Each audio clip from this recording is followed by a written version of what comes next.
సాంబశివ దర్శకత్వంలో రూపొందిన దేవర సినిమా ఎన్టీఆర్ కెరియర్లో మరో భారీ విజయంగా నిలిచింది. జాన్వీ కపూర్ హీరోయిన్ గా నటించిన ఈ చిత్రానికి అనిరుద్ సంగీతం ప్రధాన ఆకర్షణగా నిలిచింది. విడుదల సమయంలో థియేటర్లలో భారీ వసూలు సాధించిన ఈ సినిమా తర్వాత ఓటీటీలో కూడా మంచి స్పందన అందుకుంది.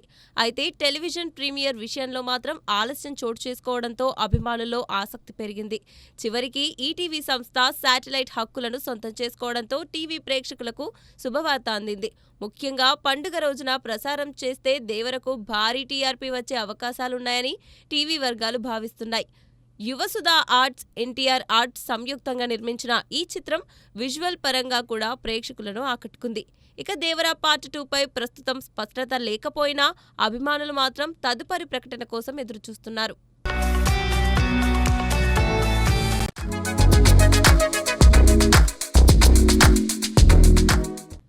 మిర్జాపూర్ సిరీస్లో మున్నాభాయ్ పాత్రలో ప్రత్యేక గుర్తింపు తెచ్చుకున్న దివ్యేందు శర్మకు దేశవ్యాప్తంగా మంచి క్రేజ్ ఏర్పడింది.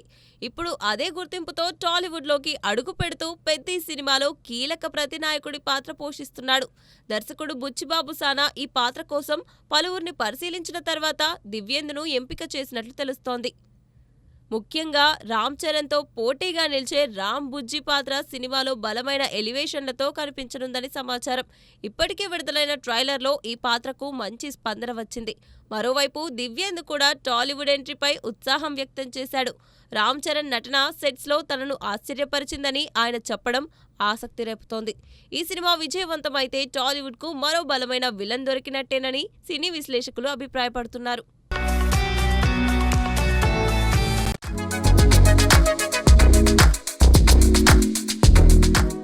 కరణ్ జోహార్ నిర్మాణంలో తెరకెక్కిన చాంద్ మేరా దిల్ సినిమాతో అనన్య పాండే మరోసారి ప్రేక్షకుల ముందుకు వచ్చింది.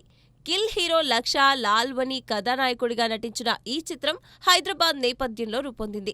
అయితే ఈ సినిమాలోని ఒక భరతనాట్యం సీన్ ఇప్పుడు పెద్ద చర్చకు దారితీసింది. అనన్య చేసిన డాన్స్ స్టెప్పులు సంప్రదాయ నాట్యానికి అవమానంగా ఉన్నాయని పలువురు సోషల్ మీడియాలో విమర్శలు గుప్పిస్తున్నారు. ముఖ్యంగా ఆమె హావభావాలు, డాన్స్ మూమెంట్స్ పై నెటిజన్లు తీవ్ర స్థాయిలో ట్రోలింగ్ చేస్తున్నారు. దీంతో దర్శకుడు వివేక్ సోనీ కూడా విమర్శల పాలవుతున్నాడు. ఇక సినిమా బాక్సాఫీస్ వద్ద ఆశించిన స్థాయిలో ప్రభావం చూపలేకపోయింది. వీకెండ్ కలెక్షన్లు కూడా పెద్దగా నమోదు కాలేదు. అయినప్పటికీ ప్రస్తుతం వైరల్ అవుతున్న డాన్స్ క్లిప్స్ కారణంగా సినిమాకు సోషల్ మీడియాలో విపరీతమైన ప్రచారం లభిస్తోంది. ఈ వివాదం సినిమాకు ఎంతవరకు ఉపయోగపడుతుందో చూడాలి.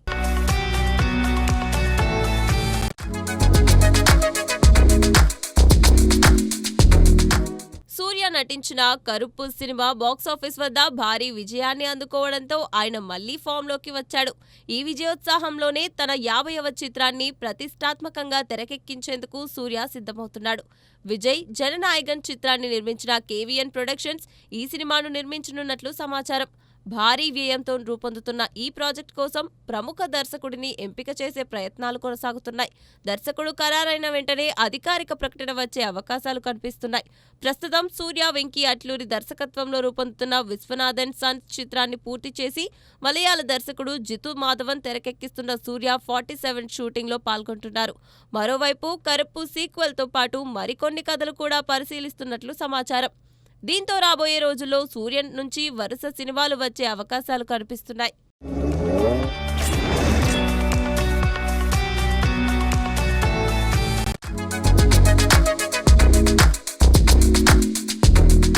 డాన్ 3 సినిమా నుంచి రణ్వీర్ సింగ్ ఆకస్మికంగా తప్పుకోవడం బాలీవుడ్లో సంచలనంగా మారింది. షూటింగ్ ప్రారంభానికి ముందే సినిమా నుంచి బయటకు రావడంతో federation of western India cine employees అసంతృప్తి వ్యక్తం చేసింది. ఈ వ్యవహారంపై 3 సార్లు నోటీసులు పంపించినప్పటికీ స్పందన రాకపోవడంతో ఆయనపై నిషేధం విధించినట్లు ప్రకటించింది. ఇకపై ఫెడరేషన్కు చెందిన టెక్నీషియన్లు, కార్మికులు రణ్వీర్ సినిమాలకు పనిచేయరాదని సూచించింది. అయితే బాలీవుడ్లో మాత్రం ఈ నిర్ణయంపై భిన్నాభిప్రాయాలు వ్యక్తమవుతున్నాయి. ఇటీవల దురంధర్ సినిమాతో భారీ విజయం సాధించిన రణ్వీర్ ప్రస్తుతం అత్యంత డిమాండ్ ఉన్న హీరోల్లో ఒకడిగా కొనసాగుతున్నాడు. దీంతో పెద్ద నిర్మాణ సంస్థలు ఈ నిషేధాన్ని పట్టించుకునే అవకాశాలు తక్కువగా ఉన్నాయని విశ్లేషకులు చెబుతున్నారు. మరోవైపు పరిశ్రమలో పెరుగుతున్న టికెట్ ధరలు, కార్మికుల సమస్యలు, ఏఐ ప్రభావం వంటి అంశాలపై దృష్టి పెట్టాల్సిందిగా ఫెడరేషన్కు సూచనలు వినిపిస్తున్నాయి.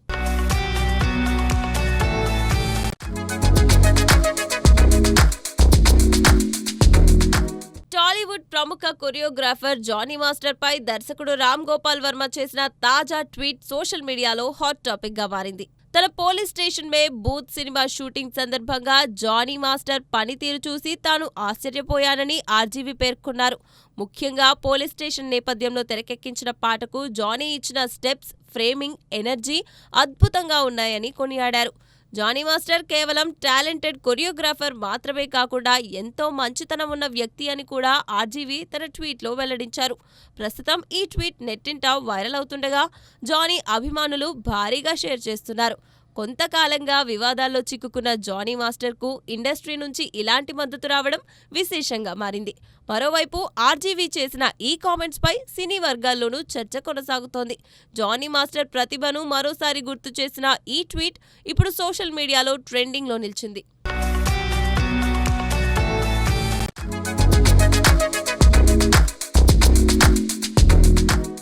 తమిళ సినీ పరిశ్రమకు ఊరటనిచ్చేలా తమిళనాడు ముఖ్యమంత్రి విజయ్ కీలక నిర్ణయం తీసుకున్నారు. జూన్ నెల నుంచి విడుదలయ్యే అన్ని కొత్త తమిళ చిత్రాలకు తొలి వారం రోజుకు 5 ప్రదర్శనలకు అనుమతి ఇవ్వాలని అధికారులకు ఆదేశాలు జారీ చేసినట్లు సమాచారం. సాధారణంగా ప్రత్యేక షోల కోసం థియేటర్లు ప్రభుత్వ అనుమతులు తీసుకోవాల్సి ఉండేది. అయితే కొత్త విధానంలో ఆ అవసరం తొలగిపోయింది. భారీ బడ్జెట్ సినిమాలు, స్టార్ హీరోల చిత్రాలకు ఈ నిర్ణయం పెద్ద ఊరటనివ్వనుంది. టికెట్ ధరలు పెంచి ప్రేక్షకులపై భారం మోపడం కంటే అదనపు షోల ద్వారా ఆదాయం పెంచుకోవచ్చనే ఆలోచనతో విజయ్ ఈ నిర్ణయం తీసుకున్నట్లు తెలుస్తోంది. సినీ పరిశ్రమ అభివృద్ధికి తాను ఎల్లప్పుడూ అండగా ఉంటానని విజయ్ ఇప్పటికే పలుమార్లు ప్రకటించారు. ఇప్పుడు తీసుకున్న ఈ నిర్ణయంతో నిర్మాతలు, డిస్ట్రిబ్యూటర్లు, థియేటర్ యాజమాన్యాలు ఆనందం వ్యక్తం చేస్తున్నాయి. ముఖ్యమంత్రిగా విజయ్ తీసుకున్న ఈ నిర్ణయం ప్రస్తుతం తమిళనాడులో హాట్ టాపిక్ గా మారింది.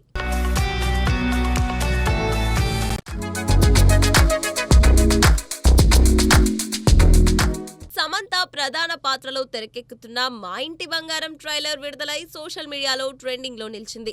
దర్శకురాలు నందిని రెడ్డి ఈ చిత్రాన్ని కుటుంబ కథా నేపథ్యంలో తెరకెక్కించగా అందులో యాక్షన్ ఎలిమెంట్స్ ను బలంగా చూపించారు. ట్రైలర్ ఆరంభంలో సమంత ఒక సాధారణ గ్రామీణ కోడలిగా కనిపిస్తుంది.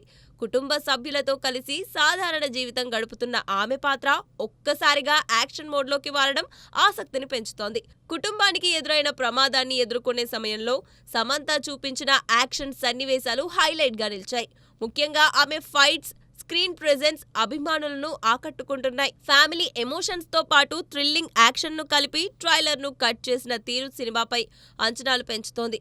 ఓ బేబీ తర్వాత సమంత, నందిని రెడ్డి కాంబినేషన్ లో వస్తున్న సినిమా కావడంతో ప్రేక్షకుల్లో ఆసక్తి నెలకొంది. ప్రస్తుతం ఈ ట్రైలర్ కు యూట్యూబ్ లో భారీ స్పందన లభిస్తోంది.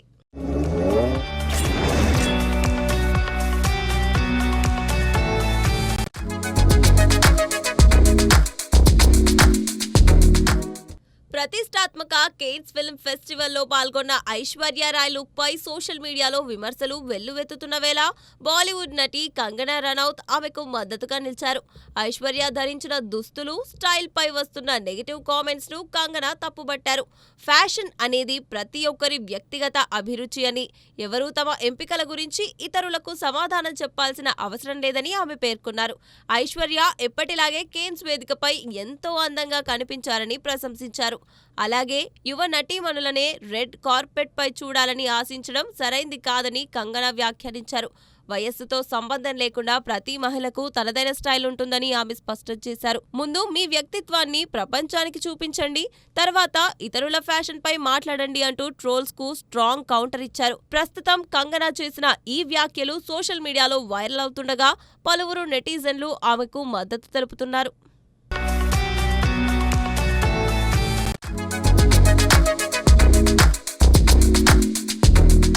సల్మాన్ ఖాన్ హీరోగా వంశీ పైడిపల్లి దర్శకత్వంలో తెరకెక్కుతున్న భారీ చిత్రానికి సంబంధించి మరో క్రేజీ అప్డేట్ సోషల్ మీడియాలో వైరల్ అవుతోంది.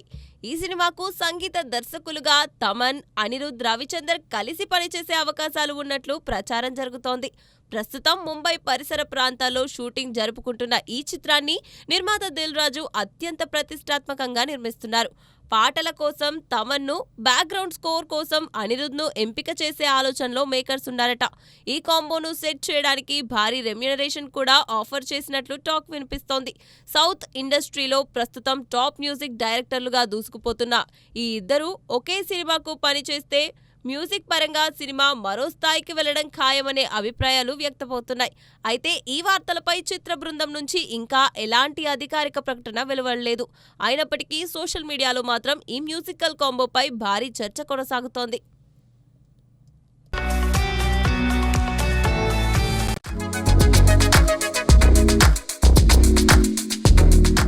కెరియర్ స్టార్టింగ్ లో విమాన ప్రమాదంలో నటి సౌందర్య చనిపోయిన రోజుని తన లైఫ్ లో మర్చిపోలేనని అన్నారు బండ్ల గణేష్. ఎందుకంటే ఆ రోజు ఓ సీనియర్ నటుడిని సర్ అని సంబోధిస్తూ పిలవగా కారణం లేకుండా తనను చెప్పుతో కొట్టారని, వెంటనే కారులో ఎక్కి తన పక్కనున్న వ్యక్తితో నా దగ్గర డబ్బు లేదు, నేను బలహీనున్ననే కదా అవమానించాడు, అతని కంటే ఎక్కువ డబ్బు సంపాదించకపోతే నా పేరు గణేష్ కాదు అని చెప్పానని గుర్తు చేసుకున్నారు. ఆ సంఘటన తర్వాతే కసిగా కష్టపడి ఎదిగానన్న బండ్ల ఆ సీనియర్ యాక్టర్ ఎవరనేది పేరు చెప్పలేదు కానీ సోషల్ మీడియాలో రకరకాల పేర్లు వినిపిస్తున్నాయి.